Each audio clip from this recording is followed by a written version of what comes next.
Hello and welcome to the Allotment Diaries Podcast. My name is Chay and my co-host is Amy. Whether you're a veteran allotmenteer or someone who's just started, we believe this show appeals to everybody.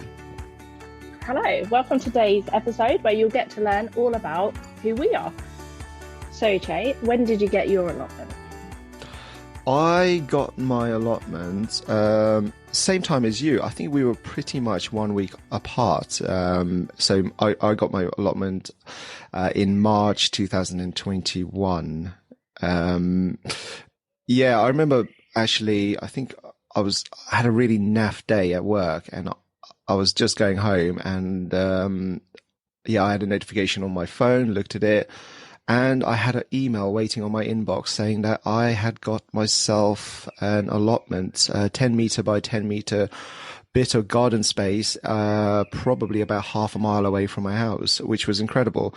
So the following Saturday, I quickly jumped at the chance of arranging a viewing, had a look at 3 plots, and I chose again, I think to a lot of people, I chose the one with the shed. Yep.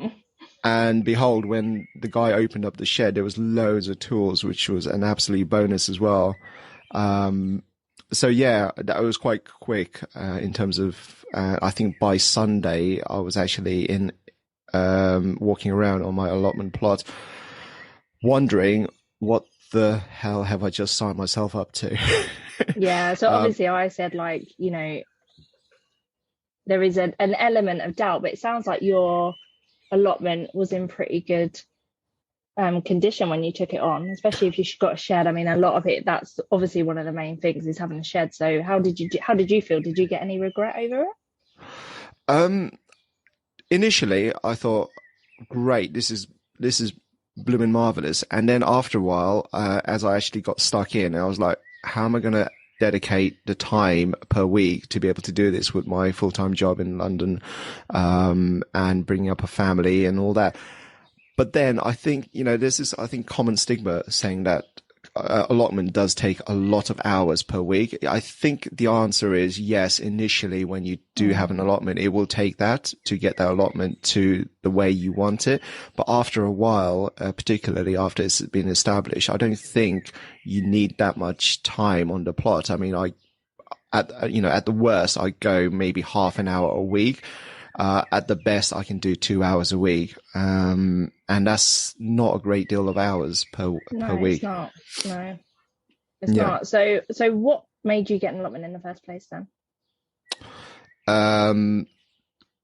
Well, I mean, I really wanted to start growing my own fruit and vegetable because I started, I think it was initially when I started watching some of the Netflix programs about genetically modified food, and it absolutely, most Netflix documentaries do, it frightened the hell out of me. And I thought, right, I need to go and do something. I'm going to go and do my bit. And I applied for an allotment plot, and I think I waited roughly about 3 years. Being in London is quite high in demand. Yeah. And I think that waiting list is even more so now after the pandemic, because I applied for mine in 2018, got mine in 2021. But yeah, that's even worse now. Yeah, I can imagine. There's probably a lot of people that don't have any garden space, isn't there? So for them, it is a little garden. I think we've definitely got people at our allotment that use it just as much as a little garden. They've got playhouses and all sorts for the kids on it. So yeah, it's nice to have that outside space. So when did you get your allotment? Last year. I got my allotment in March 2021. I was on the waiting list for about 9 months, I think, before that. So I didn't have to wait too long for mine. So obviously the first time we got it and we went down, we had quite a few different picks about what one we wanted to go for. We actually ended up choosing one that was somebody else's. And we had the other allotment people come over to us and go, you can't have that one, that's already taken. So that was really uncomfortable and didn't start my whole allotment process too great, but it had a polytunnel and a shed and I liked it. Now I'm quite grateful we didn't take that one, mainly because it does belong to someone else. So we picked one that was fairly empty. It didn't have anything on it apart from weeds. So it had about 5 foot thistles on it, all over it. So that's the one that we ended up going for. So the first few months was obviously a lot of clearing, but we turned it around really quickly. When I say we, I don't do it on my own, do it with my husband as well. I don't think I would have been able to get it turned around so quickly had he have not helped me. So yeah, definitely turned it around quite quickly and made quite a dramatic difference, which is exactly what I wanted to do. So that when everyone walks past, they go, "Oh wow, you've done really well." Nice. And do you remember how you felt when you first actually got that phone call or the email saying that you were going to get an allotment plot? Yeah, instantly I was like, yes, great. One, where is it? Because there's three that are close to me that could have been. It could have been one on my doorstep, one that's slightly further away, or one that's about a mile away. It was the one that was a mile away. So first of all, I was like, oh, I really wanted it a bit closer than that, but okay, it's fine. And then after I accepted it, I thought, oh no, what have I done? What have I done? I've literally taken on this mammoth challenge that I don't know if I'm going to be able to keep up with. So yeah, it was a little bit of like, oh, we're doing this. Was there an did you like have any elements of like regret? Were you like, oh no, I'm going to decline, or? No, not to the point that I thought, oh no, I shouldn't have accepted it. But I think when you get your allotment and it's not great weather and you're going down and you're trying to sort it in the wind and the rain and it's flooding, and there are moments where you just think, oh, I don't know how I'm going to get this to be able to grow anything in it. I think most people take on allotments when they're very overgrown. They might have a lot of stuff that's been dumped on them. So, I think those first few months of having an allotment before you've got to the point that you can even grow anything on it, I think anyone would be like, oh, no, I don't know if I'm going to do this. What have I done? Yeah. And for the interest of our listeners, whereabouts is your allotment?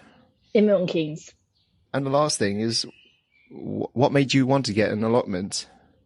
So I am not green fingered, really, honestly. And I'm not a great lover of the outdoors either. So this is way out of my comfort zone, really. But I'd say sort of the beginning of lockdown, obviously we were all stuck at home a lot more, and just started a little veggie patch in the garden.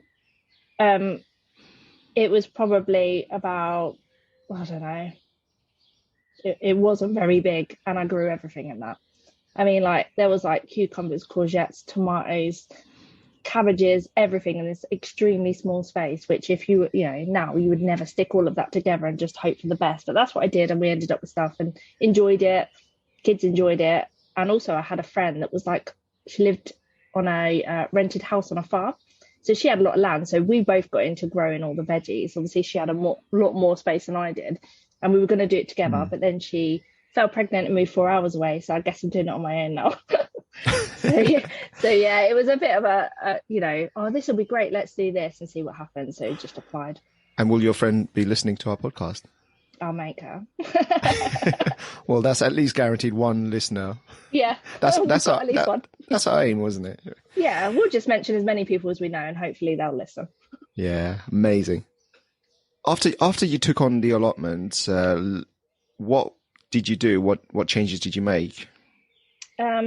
So initially, we put in some raised beds. I think half of it had been had tarpaulin down, so that was pretty clear. So the idea was to just try and do maybe half of it. And I think at the beginning, the expectation was we might not get to the whole of this plot. I know you've given dimensions as to what your plot is, but I'm going to have to go and measure mine because I'm not actually sure.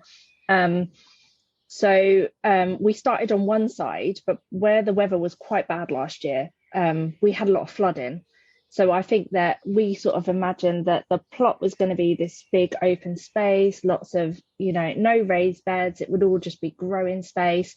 But we had to soon change that because we got flooded a lot.